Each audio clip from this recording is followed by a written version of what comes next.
নমস্কার। Arogyam health care পুরুলিয়ার তরফ থেকে আমি doctor Pankaj Singh Haniya, MD DM endocrinology. আমরা এন্ডোক্রিন ডায়াবেটিস অ্যাওয়ারনেস এর সিরিজে নানান বিষয়ে কথা বলেছি আপনাদের সাথে, ডায়াবেটিস এন্ডোক্রিন রোগের। আজকে আমরা ডায়াবেটিসের একটা অত্যন্ত গুরুত্বপূর্ণ বিষয় নিয়ে আপনার সাথে কথা বলবো, যেটা আমরা সবসময় মনে করি যে ডায়াবেটিস চিকিৎসার আমাদের পেশেন্টের কাছে তার দায়িত্ব যদি পেশেন্ট নিয়ে নেয় নিজে, তাহলে সে বেশি ভালো থাকবে, ডাক্তার সম্পূর্ণ দায়িত্ব নিতে পারবে না। এটার জন্য আমরা আজকে কথা বলবো এসএমবিজি বা self monitoring of blood glucose.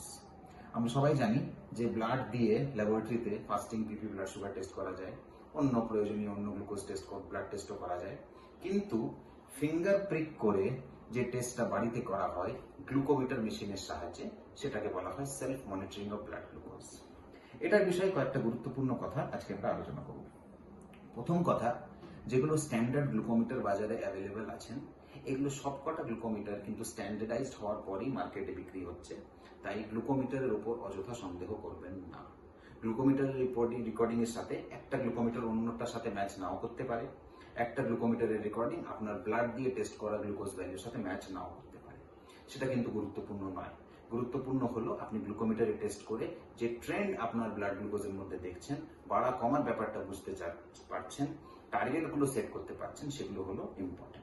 তাই প্রথম কথা, গ্লুকোমিটারের ঘাড়ে অযথা দোষ চাপাবেন না। গ্লুকোমিটার রিডিং গুলো নিয়েও কিন্তু যথেষ্ট ভালোভাবে চিকিৎসা করা এবং মনিটরিং করা যায়। এবং যদি বাড়িতে প্রতিদিন সুগার টেস্ট করতে হয়, একাধিকবার সুগার টেস্ট করতে হয়, তাহলে সেটা কিন্তু ল্যাবরেটরিতে ব্লাড দিয়ে টেস্ট করা সম্ভব নয়। সেটার জন্য গ্লুকোমিটারই হচ্ছে একমাত্র উপায়। তাই সবসময় একটা স্ট্যান্ডার্ড গ্লুকোমিটার কিনে আপনার ডাক্তারের পরামর্শ হিসেবে সেটা দিয়ে টেস্ট করবেন। নিডল টেস্ট করার নিডল বা ল্যান্সেট কোনোদিন শেয়ার করবেন না। সবাই ইন্ডিভিজুয়াল ল্যান্সেট রাখবেন। বাড়িতে যদি একাধিক পেশেন্ট টেস্ট করে, সবার জন্য আলাদা প্রিক করার ডিভাইস থাকে। দ্বিতীয়ত, প্রিক করার আগে সব সময় আঙুলের ডগাটা একদম প্রেসার দিয়ে লাল করে নেবেন, তারপরে প্রিক করবেন। প্রিক করার পর চুষে চুষে টিপে টিপে ব্লাড বার করাটা কিন্তু একটা ভুল পদ্ধতি, তাতে কিন্তু ব্লাড গ্লুকোজ মাত্রা চেঞ্জ হয়ে যেতে পারে। তাই আগে প্রেস করে নেবেন, তারপরে প্রিক করবেন, যেন প্রিক করা মাত্র একটা ব্লাডের ড্রপ তৈরি হয়ে যায়, সেটা কিন্তু মেশিনে তারপরে অ্যাপ্লাই করা যায়। সবসময় চেষ্টা করবেন আঙুলের সাইডটা প্রিক করার। আঙুলের ডগাটা সামনের দিকে প্রিক করলে একটু বেশি পেইনফুল হয়, ব্যথা বেশি করে, সাইডে ব্যথা কম হবে। যে কোনো আঙ্গুল, আমাদের হাতে 10টা আঙ্গুল আছে, আঙ্গুল আর বড় আঙ্গুল যে কোনোটা দিয়ে টেস্ট করতে পারেন, কোনোটাতে বেশি বা প্রেফারেন্স কিছু ব্যাপার নয়। এরপরে হলো টাইমিং অফ টেস্টিং। টেস্টিং এর টাইমিংটা কিন্তু খুব জরুরি। যদি কোনো এমার্জেন্সি না থাকে, র্যান্ডম গ্লুকোজ টেস্ট করবেন না। র্যান্ডম গ্লুকোজের কোনো ভ্যালিউ নেই। র্যান্ডম গ্লুকোজ নিয়ে কোনো রকম চিকিৎসা সিদ্ধান্ত নেওয়া যায় না। যদি আপনার সুগার ফল করছে, বাড়ছে, শরীর খারাপ লাগছে, আপনি তখন র্যান্ডম সুগার টেস্ট করতে পারেন। যদি আপনি স্টেবল আছেন আর মনিটরিং এর উদ্দেশ্যে করছেন, তাহলে কিন্তু গ্লুকোজ নির্দিষ্ট টাইমিং এ টেস্ট করবেন। টাইমিং গুলো কি? টাইমিং গুলো দিনে একবার থেকে শুরু করে দিনে 8 থেকে 10 বারও হতে পারে। ফাস্টিং সকালে সম্পূর্ণ খালি পেটে, খালি পেট মানে 8 থেকে 10 ঘন্টা খালি পেটে, মানে আগের দিন রাতে খাবার থেকে সকালে টেস্ট করার মধ্যে গ্যাপ যেন থাকে 8 থেকে 10 ঘন্টা মিনিমাম। তারপরে আপনি প্রত্যেকবার খাবারের আগে এবং খাবারের 2 ঘন্টা বাদে ব্লাড টেস্ট করতে পারেন এবং এই রেকর্ডটা মেনটেন করতে পারেন।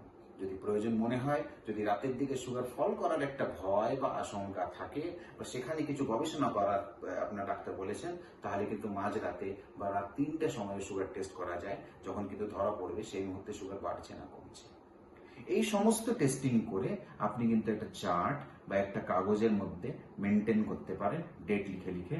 এবং যদি এই চার্ট বা SMBG chart, self monitoring of blood glucose chart, আপনারা দেখতে পাবেন আমাদের এই ভিডিওর সাথে ডান দিকে উপরে একটা এসএমবিজি চার্ট আমরা শো করেছি বক্সের মধ্যে। এরকম এসএমবিজি চার্ট আমাদের পেশেন্টদের আমরা প্রোভাইড করে থাকি।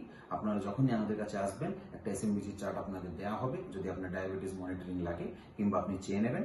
এই চার্টের মধ্যে কিন্তু ডেট দিয়ে নির্দিষ্ট গ্লুকোজের মাত্রাগুলো ভরে নিয়ে আসবেন। এটা যদি নিয়ে আসেন ডাক্তারের কাছে নেক্সট ভিজিটে, ডাক্তারবাবু কিন্তু অনেক বেটার আপনার ইনসুলিন ট্যাবলেট বা গ্লুকোজের ওষুধের ডোজ অ্যাডজাস্ট করতে পারবে। এসএমবিজি কিন্তু একটা বড় হাতিয়ার আমাদের কাছে গ্লুকোজ রেগুলেট করতে এবং ডায়াবেটিস খুব strict best quality diabetes manage করতে। কিন্তু এটা আপনাকে করতে হবে, বাড়িতে করতে হবে, নিজে করতে হবে। এটা আমরা গিয়ে আপনার বাড়িতে করতে পারবো না। আপনি কিন্তু রেকর্ড নিয়ে আমাদের কাছে আসবেন এবং এটা করার জন্য গ্লুকোমিটার লাগবে, নিজে টেস্ট করবেন, কারো সাহায্য লাগবে না। অত্যন্ত সহজ, অত্যন্ত একটা সাধারণ ব্যাপার, যে কেউ করতে পারে। আমাদের এই ভিডিও এসএমবিজির বিষয়। আশা করি আপনাদের ভালো লেগেছে, আপনারা উপকৃত হন।